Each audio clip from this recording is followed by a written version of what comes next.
A well-regulated militia being necessary to the security of a free state. The right of the people to keep and bear arms shall not be infringed. Thanks so much for tuning in to another edition of Bearing Arms, Cam and Company. My name is Cam Edwards. It is great to have you with us on the program as we get ready to break down all that happened on Super Tuesday, including the breakdown of one Michael Bloomberg's presidential campaign. Yes, Bloomberg is out after a Biden rout on Super Tuesday. Although Bernie Sanders, he won California, won Colorado. He's not out of it yet. But Michael Bloomberg is out of it after spending nearly $500 million and winning American Samoa. That was it. Now, look, Bloomberg did not need to win all of these profile or all of these primaries on Super Tuesday. But what he needed to do was to be competitive, to show that he was going to be a viable option as opposed to Joe Biden. Well, that didn't happen. And so Bloomberg suspending his campaign, but this is important. He's keeping all of his staff in place through November to work for the eventual nominee. And I'm guessing that means he's going to be using his staffers to promote Joe Biden's campaign starting immediately. We sat down, had a chance to talk with our friend Salena Zito of the Washington Examiner, New York Post, and of course, SalenaZito.com, who has been out on the road covering the 2020 presidential primary to get her thoughts on everything that happened on Super Tuesday and what happens next as well. Take a look and a listen. Salena, thank you so much for spending some time with me today. I appreciate it very much. Thanks so much for having me. And we've got a little bit of breaking news as you and I are sitting down to talk here. Michael Bloomberg has officially suspended his presidential campaign, throwing his weight and his financial resources behind Joe Biden after a just absolutely disastrous performance on Super Tuesday. I think that Mike Bloomberg campaign will not be remembered for his terrible debate performances and or his awful, version of dad jokes during those debate performances, but of him licking his fingers after he was eating at one of his events and wiping it on I think it was like the coffee container or something. I wasn't quite sure what the object was in the video that went around. But while we're in the middle of the coronavirus, I'm just saying that was just sort of symbolic of how detached he is from the cares, the concerns, and the values of the people whose votes he was trying to buy. Yeah, so let's delve into that for just a second. Then I do want to talk about Joe Biden and Bernie Sanders. But, I've noted and others have noted that Bloomberg was doing pretty well. I mean, he was, gaining ground in the polls. He was obviously spending a ton of money. But then that first debate in Las Vegas happened. And really, I think probably the day before that debate was Bloomberg's high point. And you go back and you look at his ads and it's full of surrogates. They're voiceovers. He's on camera a lot, but he's not speaking. Basically, he just says, I'm Mike Bloomberg and I approve this ad. I have the sense, and maybe I'm biased because I've been covering Mike Bloomberg, as a Second Amendment advocate for well over a decade now. But I just get the sense that the more people actually hear from Mike Bloomberg himself, the less likable he becomes. Yeah, that's absolutely true. He had the same problem that Hillary Clinton happened. Do you remember in 2016 elections? I sometimes think it's important to go back and remember moments when Hillary Clinton had that really great ad that was aimed at female suburban voters about Donald Trump's comportment, and it had like 4 or 5 little kids watching the television, and Trump's on the television, and he's doing his usual bombacity. Right. And if you watch any voter watching that, you're like, oh my God, this is just going to kill him. This is awful. This is terrible. This is great for Hillary. And then and voters responded to it positively until her voice came on the voiceover. And all of a sudden, I sat in a focus group where support went immediately away from her.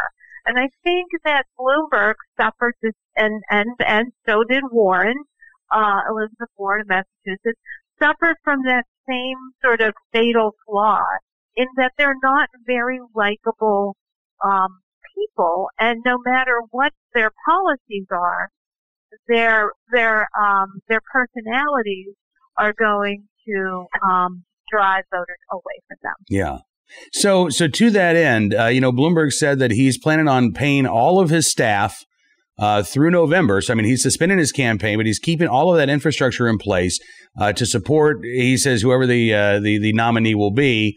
I can't imagine him spending a penny to actually support Bernie Sanders. So I'm guessing he assumes that Biden's going to be the nominee and he'll be backing Biden going forward. He's also, Salena, going to continue to spend a ton of money at the state level on congressional races, backing candidates to push his anti-gun agenda.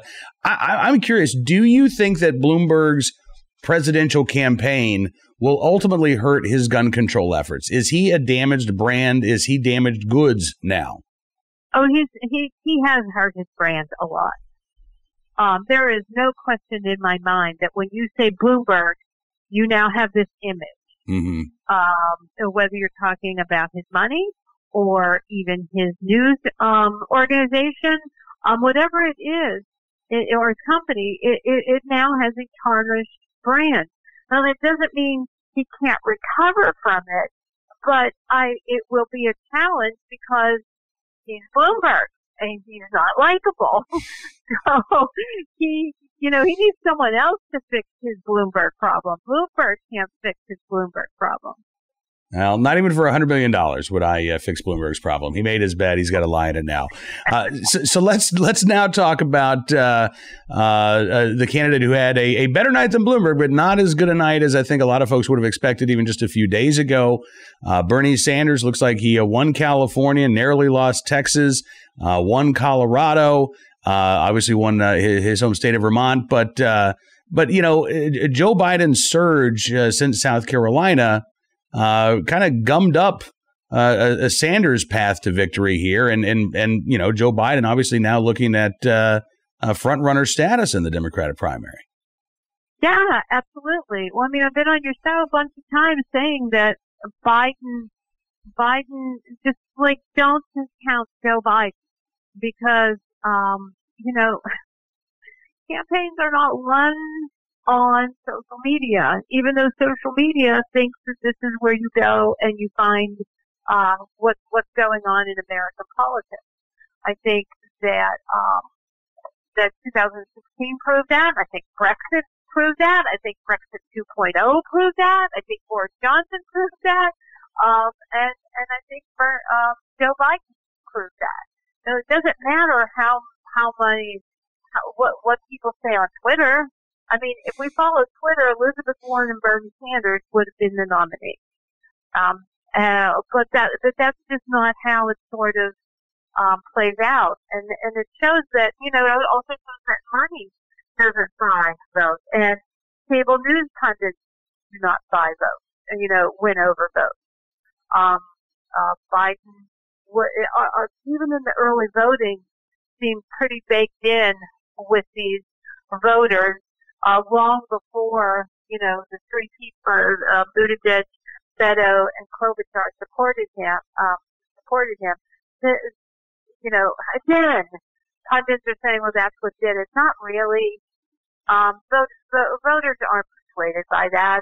Voters decide who they're going to vote for based on their community, based on their personal lives. I do think it's fascinating. I mean, just absolutely fascinating that the South, essentially, the Southern Democrats, who elite Democrats are always making fun of, were the ones to put the brakes on Bernie and say, and save the party from its swift sort of ride towards socialism. So let's delve into that for just a second here, because obviously this battle between the sort of establishment wing of the Democrat Party and the socialist wing of the Democrat Party right now, the establishment seems to be on top. How big a fracture do you think this will be for the party itself? Are the Bernie supporters, are they going to eventually fall in line if Biden gets the nomination? Are they going to back him, or are these divisions within the Democrat Party. Do you think they're deeper than what we saw in 2016 between President Trump supporters and then the quote unquote never Trump crowd? So once again, we need to look back for a second. Mm-hmm. Like Bernie Sanders has a movement. It's not a coalition. The Tea Party had a movement, was not a coalition. It was able to coalesce people in the midterm because they were able to get candidates that reflected the movement the Republican Party was. But a long time, 2012, and the Republican establishment made sure that the establishment candidate won. And those same movement Tea Party people did not show up in 2012 and vote. They didn't vote for Obama. They just sat on their hands. And so I think in the long run, this party is going to be more reflective of Bernie in 2024, and highly risk losing 2020 because the establishment candidate ended up being the one who got the nomination. Yeah. So I think they fell in line, but they're not in love. And I think where the party is moving will be more reflective in 2024 than it is being reflected this year. Well, that would stand to reason. I mean, again, you look at the candidates left standing right now, and basically you've got 78-year-old Bernie Sanders, 77-year-old Joe Biden, I think, right? So, right. 4 years from now, there better be some fresh faces and some new blood in the party. The Sanders sentiment, the movement sentiment, will be much more their platform. That's interesting. In just the way that the Tea Party platform is much more evident in the Trump coalition than it was in the Mitt Romney coalition. Yeah, no, I agree. But do young voters need to show up? I mean, in order for that to happen, because that's one of the knocks about Sanders on Super Tuesday is that the youth vote really wasn't there in large numbers. That's the candidate of choice for those under the age of 35. But when do those folks actually, as a movement, show up at the polls? Not this year. Clear. Well, not so far anyway. So specifically, let's talk about guns for just a second. Joe Biden in Texas Monday night, got the endorsement of Beto O'Rourke and said Beto's going to be in charge of my gun control platform, which I have to imagine, Salena, is going to be a Trump ad here before long. Joe Biden, the quote unquote moderate candidate, embracing the guy who said, hell yes, we're taking your AR-15s, and saying we're going to put him in charge of my gun control efforts. Yeah, he said and Biden has said it twice now that this is his guy. And he's signaling that he's going to go as far left as possible on this, unless he made a mistake twice. I can see one time just making a flippant remark, but he's repeated it. And I think what to make Beto his gun czar of his campaign, I don't know. It's not going to go over well with those exact same voters that put Biden, Southern voters and moderate voters that put Biden in the catbird seat for the election, for the primary. Yeah. And to that end, I mean, you look at the primary votes, and it's been pretty fascinating to see the number of voters that have turned out in the Republican primaries. Virginia didn't have a Republican primary, right. So I couldn't go and vote in that yesterday. But you look at Texas, you look at Colorado, and a lot of these other Super Tuesday states, and it's record-setting turnout for a Republican president who's unopposed. I mean, it's looking more, in some cases, more votes than all of the Democrats combined in their contested primary. What do you make of that phenomena? I think that it should be a warning shot to Democrats that these voters who have really no reason to have to show up at all in a primary election, that they're enthused, that they're excited, and they want to make sure that their voices are heard. And any talk of Trump supporters being, overwrought with too much excitement, too much this, too much that is completely off. These voters cannot wait to show up. If they could early vote today, they would. And that enthusiasm is absolutely not going away. Talking again with our friend Salena Zito. All right, so last question for you, Salena.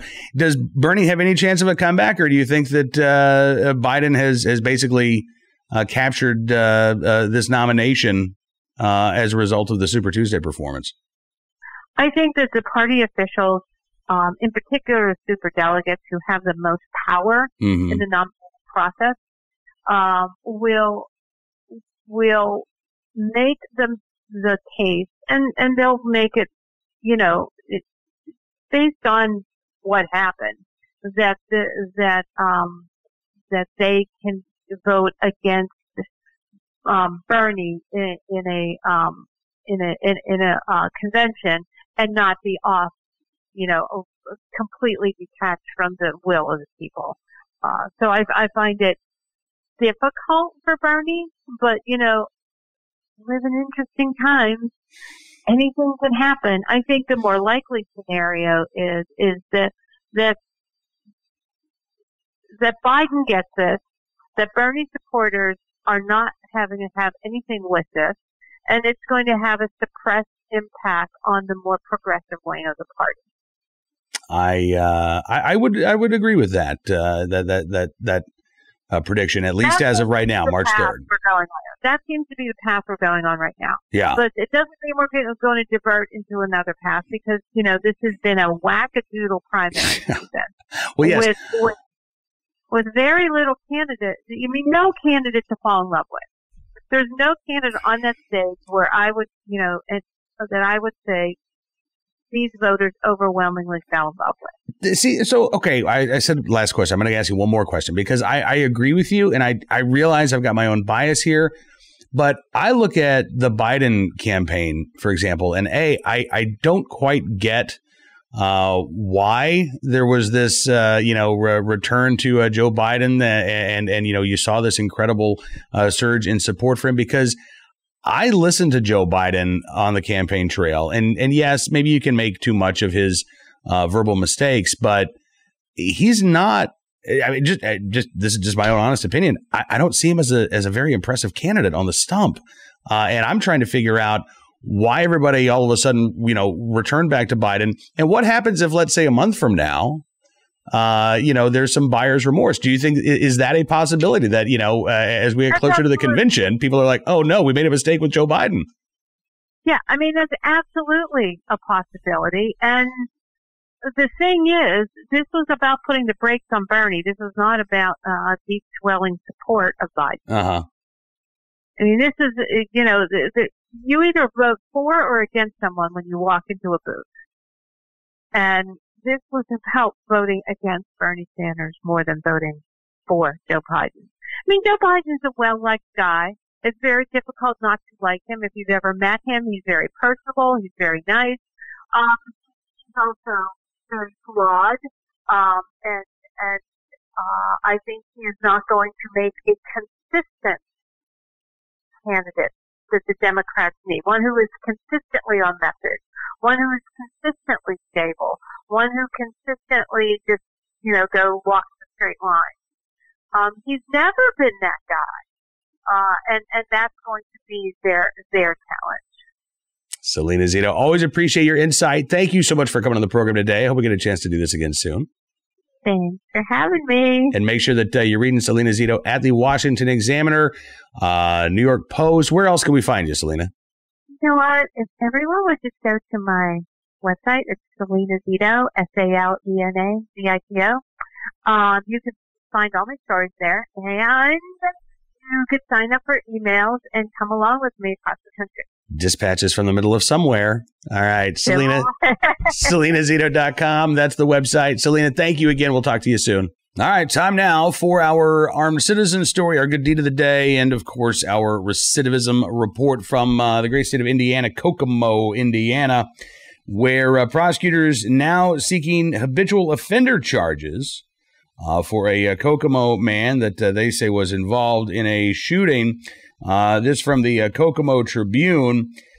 23-year-old Trayshawn Derek Lamont Banks. He's now being charged with 3 counts of attempted murder, as well as possession of a handgun by a convicted felon. Verbal argument, according to an affidavit, turned into a fight outside of Banks' home, included Banks and another woman. Eventually, police say the woman got into a car with 2 other people, began driving away, and that's when shots were fired. The vehicle was struck. According to the affidavit, one of the people in the car and other witnesses identified Banks as the individual who fired that gun. 2 9mm casings found just outside of Banks' front door, which matched bullets found in Banks' home. A gun, however, was not found, according to the affidavit. Banks has denied being the shooter. When he was told that he was being charged with attempted murder, police say he said, quote, "Attempted murder? Well, I can see criminal reckless." Yeah, apparently Mr. Banks knows quite a bit about the law because he's violated it several times before. The Kokomo Tribune says Banks has been arrested and sentenced in the past few years for his connection to several other violent incidents. January 9th, 2017, he was convicted in Howard Superior Court of residential entry, which is a level 6 felony in Indiana. He was sentenced to 548 days in the Indiana Department of Correction with 1 year executed. The balance on supervised probation basically means you do a year behind and then you're out on your own. January 15th, 2009, he was convicted in Howard Superior Court of causing death when operating a motor vehicle with an alcohol concentration of 0.08 or more, which is a level 5 felony.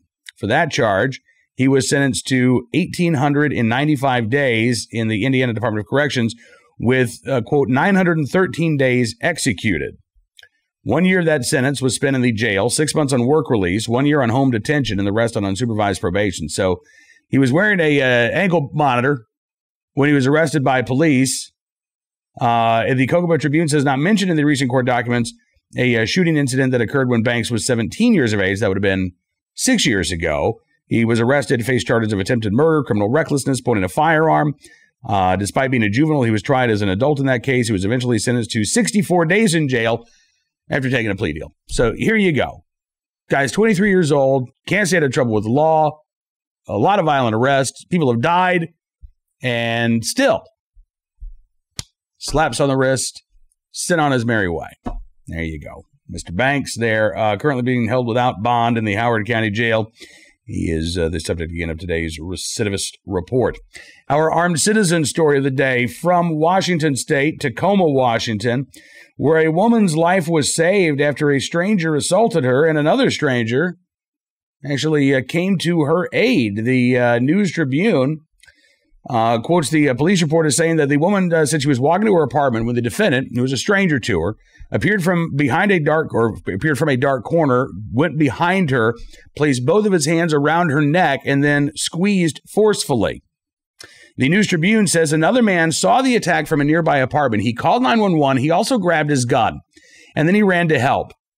He yelled for the attacker to get off of the woman, which the attacker did once he saw that man was armed. The suspect flailed his arms, yelled at the man with the gun instead. Police arrived, detained the suspect. He, according to the News Tribune, quote, repeated a sexual comment several times. At some point, lunged at officers and yelled, "I am God." No, he's not, but he is in a local jail cell as of right now. The woman unharmed, thankfully, because of the presence of that armed citizen. I would encourage her. Maybe I don't even need to encourage her. She might be taking a look at getting her concealed carry license right now.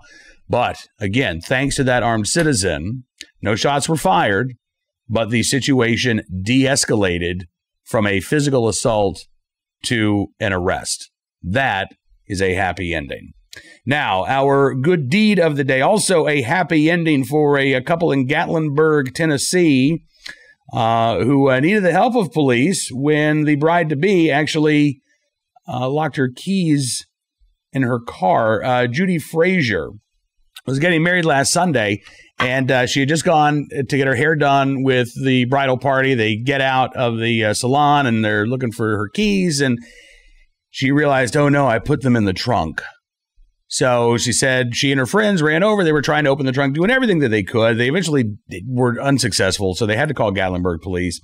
Officer Green came out. Judy Fraser says he came out, undid my car for me, and then didn't leave until we actually got the keys out of the trunk. The car security system apparently would not allow them to pop the trunk.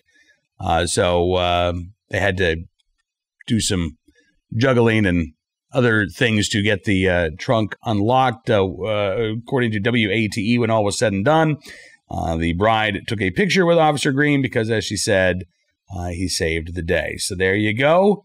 Wedded bliss. Thanks in part to Officer Green of the Gatlinburg Police Department, in the right place at the right time, willing and able to do the right thing. We thank you, sir, for your very good deed, and we wish Judy and her new husband many, many happy years. All right, that is going to do it for this edition of Bearing Arms Cam & Company. Thank you for tuning in to the program today, and we look forward to talking with you once again tomorrow here on Bearing Arms Cam & Company. Don't forget, you can subscribe at... where would that be? Town Hall Media on YouTube, Apple Podcasts, also Spotify, Stitcher, townhall.com's podcast page. And I think I said, no, I forgot one more thing. You can also become a VIP member of Bearing Arms at bearingarms.com, exclusive analysis, commentary, and more. And of course, we do thank you for supporting the Second Amendment journalism that we do at bearingarms.com. Have a great rest of your Wednesday.